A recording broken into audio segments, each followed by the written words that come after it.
Hi, everyone. I'm Maggie McGrath, senior editor at Forbes. Air traffic control issues are plaguing Newark Liberty International Airport, and it's raising a lot of questions about summer travel. Joining me now to talk about the issues at Newark and more broadly what this means for the summer travel season is my colleague, Suzanne Rowan Kelleher. She's been following this closely. Suzanne, thank you so much for joining us. Thank you for having me. So you published a story, and I'm just going to read the headline. Newark Airport Crisis, Ground Delay, More Flight Cancellations After Third Equipment Outage. What is going on in New Jersey? So the problem is actually happening in Philadelphia. Philadelphia Airport has something called a TRACON, which is FAA speak for Mission Control Hub. And the data, the air traffic controllers from Philadelphia are actually the ones that guide the planes into Newark. So they have had a series of tech failures, radar outages over the last couple of weeks. But reporting from NBC says that, some of the air traffic controllers have seen this happening before April, and actually 8 or 9 times since August. So it has been a recurring problem before it was reported. 8 or 9 times there have been glitches. Now, it's one thing to talk about a tech delay or a tech glitch when we're talking about Google or a word processor, but these are planes. These are Right. planes taking off and landing. Yeah. So I guess I have two questions. There's the fundamental question of what this means for air traffic in and out of these airports. I mean, how many flights have been canceled? Let's start there. And what is happening right now? Are flights being canceled as we speak? They are, but really, Newark now is under what's called a ground delay. That is a mechanism that the FAA uses to restrict basically the number of planes in and out. And they seem to have it under control. Fingers crossed. There are delays today, but out of Newark, but the average delay the last time I looked was only 19 minutes. So, they're basically pulling back on the capacity so they can sort this out. And beyond, but it's important for people to realize beyond the tech glitches, which as you're absolutely right, a glitch, one of the glitches was 30 seconds, but in air traffic control time, that's an eternity. The other issue is that there is a chronic long-term shortage of air traffic controllers. There were 22 air traffic controllers at the TRACON in Philadelphia. 4 or 5 of them, I'm told, are on medical leave because it was so traumatic what happened on April 28th that they are on leave. So that's even further exasperating the problem. So there are two kind of twin problems going on at the same time. One is outdated tech, and the other one is an air traffic controller shortage. And of course, one feeds the other. We've seen reporting from our colleagues at the New York Times on the chronic stress that air traffic controllers are under, which leads me to maybe even more important than flights getting canceled. How safe is it to fly in and out of Philadelphia and Newark right now? If you're booking a flight and you have the choice to fly out of BWI or JFK or LaGuardia, should you do that? Well, there have been a lot of experts that have said you should do that.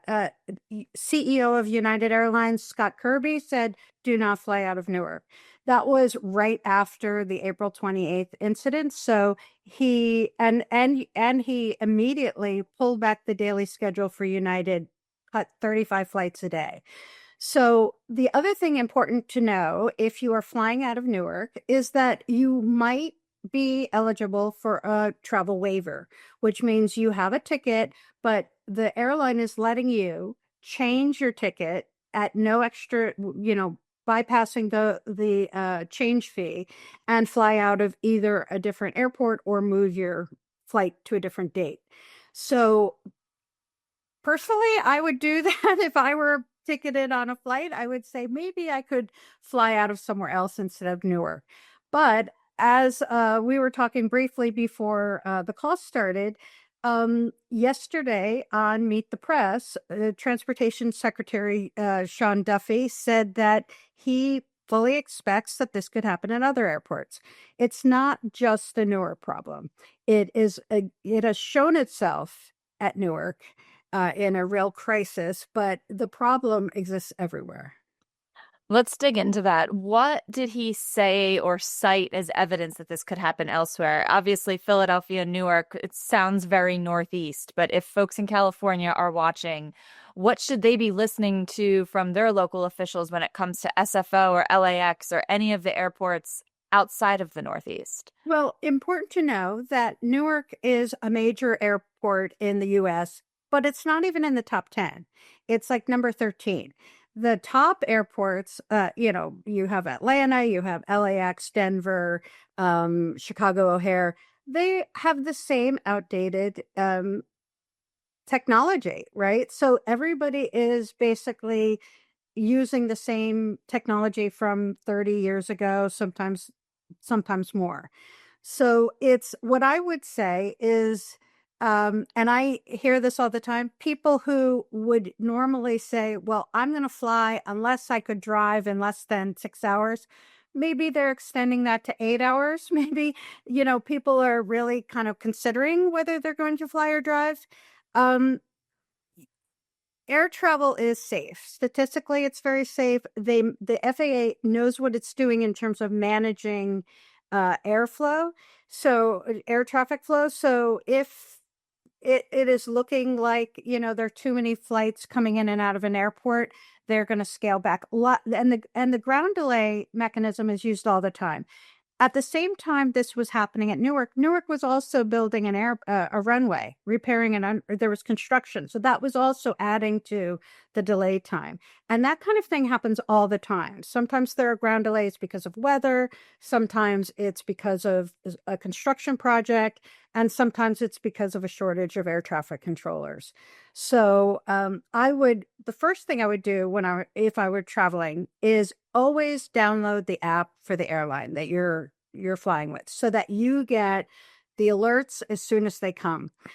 There is a great tool on a site called Flight Aware, where you can actually track your plane to see if it's been delayed somewhere else. That will tell you whether you can expect, if your plane is coming from another airport and it's already delayed, your flight's probably going to be delayed too. So I think it is, to me, it was kind of troubling for Sean Duffy to say, yeah, expect this at other airports. And remember, we're also going into the busy season. I was just about to ask, is it too soon to tell how these glitches and delays will affect not just Memorial Day weekend, but summer travel as a whole? I think it is. I think the thing is, even though they're talking about making, major Sean Duffy had a press conference last week saying they need tens of billions of dollars from Congress to revamp the system. That's going to take years. They can put these temporary management procedures in place, but nothing is, and air traffic controllers, he can't snap his fingers and produce thousands of air traffic controllers. It takes 4 years of training to become a certified air traffic controller. So even though, again, like he said, he was going to hypercharge the hiring process, nothing is solved in a day. It's going to take not even weeks or months. These things are going to take years. I was just about to ask, because you covered this press conference for Forbes.com, air traffic control overhaul announced by Trump administration. So it sounds like a big move, but is there anything that's going to happen to ease the situation in the near term, or is this all a 3 to 4 year timeline? Realistically, it's and he kind of said, Duffy said in the press conference, he can do it in 3 or 4 years if they get the money, right? This has to be approved by Congress. In the past, what's happened is that we've known about these problems for years and years. Congress has had a real incrementalism attitude to fixing these things. The Biden administration tried to get, funding. Some of it was blocked. So it is, I think what's happened is that the crisis has really kind of risen to a full steam. And now finally, it's like hitting somebody over the head with a frying pan. They are all hands on deck. Let's fix this now. But the problem has been there for decades, literally, both for the air traffic controllers and for the technology, known problems for decades. And the problems have been solved with sort of, scotch tape and paper clips, and not, not any revamping, which is what really has to happen. You reported that the chair of the National Transportation Safety Board, the NTSB, told reporters last week that the aging air traffic control system is a, quote, untenable risk to safety. So, in light of that statement, you said it's still very safe to fly, but how safe is it to fly? As a sometimes nervous flyer, I hear that sentence from Jennifer, and I think, yikes, it's maybe I should take the train across the country. Well, this also, Jennifer Homendy, by the way, is the real deal. Like, she lives and breathes and sleeps safety. And she said this before. This isn't the first time she's raised these flags. She raised it after the midair collision at Reagan National Airport. I think she's, thrilled that there is this momentum to actually do something that's more than just an incremental fix. I mean, I would love to say, statistically, everybody says all, from Jennifer Homendy at the NTSB to Sean Duffy, they all say perfectly safe to fly. I fly all the time. We have a great record, and, the FAA knows how to manage things.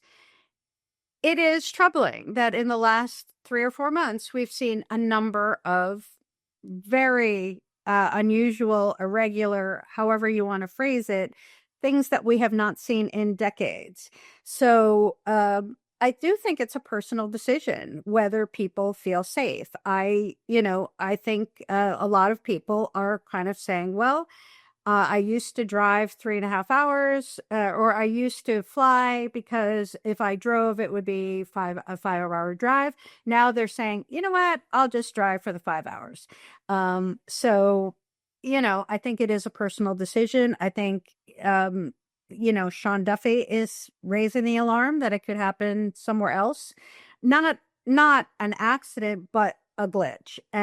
But these glitches, 30 seconds, if an air traffic controller loses sight of a plane on its radar for 30 seconds, that could be a disaster.